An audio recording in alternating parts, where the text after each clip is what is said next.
Hi வணக்கம். இங்கே நான் இல்லாத சமையலா அப்படின்னு கெத்தாக நம்ம சமையலில் ஃபஸ்ட்டு இடம் பிடிக்கக்கூடிய பொருள் எதுன்னு பார்த்தீங்கன்னா, காய்கறி எதுன்னு பார்த்தீங்கன்னா வெங்காயம் தாங்க. வாங்க அப்படிப்பட்ட வெங்காயத்தை நம்ம எப்படி பத்திரப்படுத்தி நம்ம சமையலுக்கு யூஸ் பண்ணலாம் அப்படின்றத பார்க்கலாம். இப்போ அன்றாடம் 1 கிலோ 2 கிலோ அந்த மாதிரி வாங்குறவங்கன்னா ஒன்றும் பிரச்சனை இல்லை.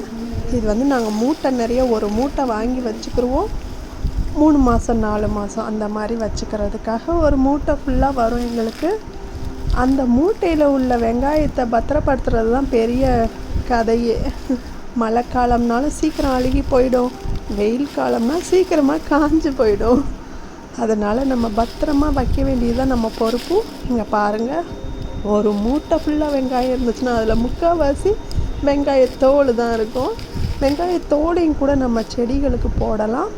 இப்போ தோல்லேருந்து வெங்காயத்தை தனியாக பிரித்து எடுத்தாச்சு.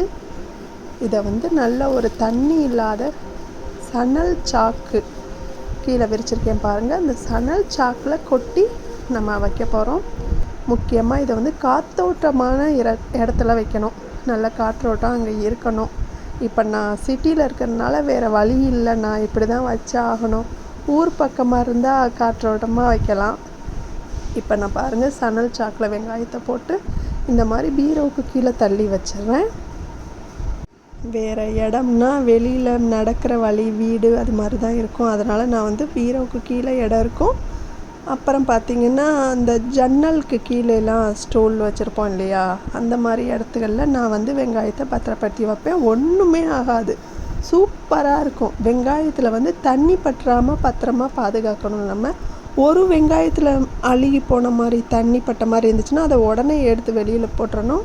ஏன்னா ஒரு வெங்காயத்தில் அழுகி போயிருந்துச்சுன்னா எல்லா வெங்காயமுமே வேஸ்ட்டாக போயிடும். அதனால் பார்த்து தண்ணி இல்லாமல் பார்த்துக்கிறணும். காற்றோட்டமான இடத்துல வைக்கிற மாதிரி பார்த்துக்கிறணும். பாருங்கள், ஸ்டூலு கீழே இருக்குன்னா ஸ்டூலுக்கு மேலே வந்து ஜன்னல் இருக்கும், காற்று வரும். அதே மாதிரி பீரோவும் பார்த்திங்கன்னா ஜன்னலுக்கு ஆப்போசிட்டில் தான் பீரோ இருக்கும். பீரோவுக்கு கீழே இருந்தாலும் அப்படியே இருக்கும். இப்படி தாங்க வச்சு நாங்கள் இந்த வெங்காயத்தையே 4 மாதம் 5 மாதத்துக்கு யூஸ் பண்ணிக்கிறோம். ஒரு மூட்டை வெங்காயத்தை இப்படி தான் பத்திரப்படுத்தி வைக்கிறோம். நீங்களும் இது மாதிரி வாங்கினீங்கன்னா தண்ணி படாத காற்றோட்டமான இடத்துல சணல் சாக்கில் போட்டு வைங்க. அப்படியே இருக்கும். நம்மளுக்கு சமையலுக்கு தேவைப்படுறதே முக்கியமானது வெங்காயம் தாங்க. அதை கண்டிப்பாக இந்த மாதிரி காற்றோட்டமான இடத்துல தான் வைக்கணும். நீங்கள் பார்த்தீங்களா, வெங்காயத்தில் அழுகி போய் எந்த வெங்காயமாவது இருந்ததுன்னா உடனே எடுத்து அதை கீழே போட்டுடணும். மற்றபடி பாருங்கள், பவளமாக மின்னுது. அவ்வளோதாங்க. தேங்க்யூ.